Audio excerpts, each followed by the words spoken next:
Le modèle OSI, ou Open System Interconnection, est une norme conceptuelle développée par l'ISO. Il décrit comment les systèmes de communication interagissent via des protocoles standards. Ce modèle, composé de 7 couches, sert de référence pour concevoir et comprendre les réseaux informatiques. Explorons chaque couche, de la base au sommet. La couche physique est la fondation du modèle OSI. Elle s'occupe de transmettre des bits sous forme de signaux électriques, optiques ou radio. Exemple, câble Ethernet, fibre optique, signaux électriques. Cette couche garantit un transfert fiable entre deux machines sur un même réseau physique. Elle détecte et corrige les erreurs.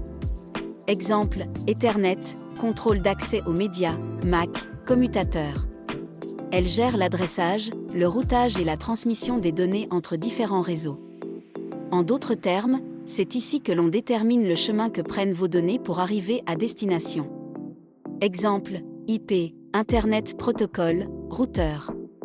Le rôle de cette couche est crucial, elle assure un transfert de données fiable de bout en bout, en gérant la segmentation et le contrôle des erreurs. Exemple, TCP, Transmission Control Protocol, UDP. La couche session établit et maintient les connexions entre applications.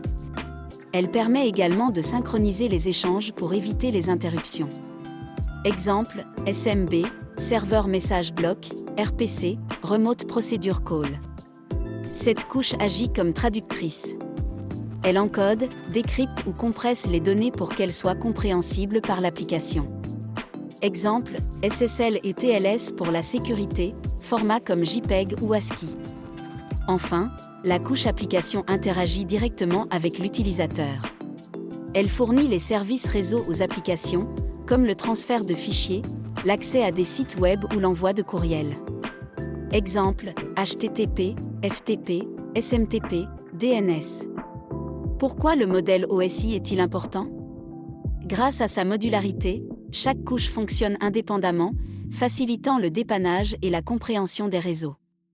Il favorise aussi l'interopérabilité, permettant aux équipements de différents fabricants de travailler ensemble. Contrairement au modèle OSI, le modèle TCP/IP est plus pratique, basé sur des protocoles réels, et combine certaines couches OSI. En résumé, bien que principalement pédagogique, le modèle OSI reste une référence incontournable pour comprendre le fonctionnement des réseaux.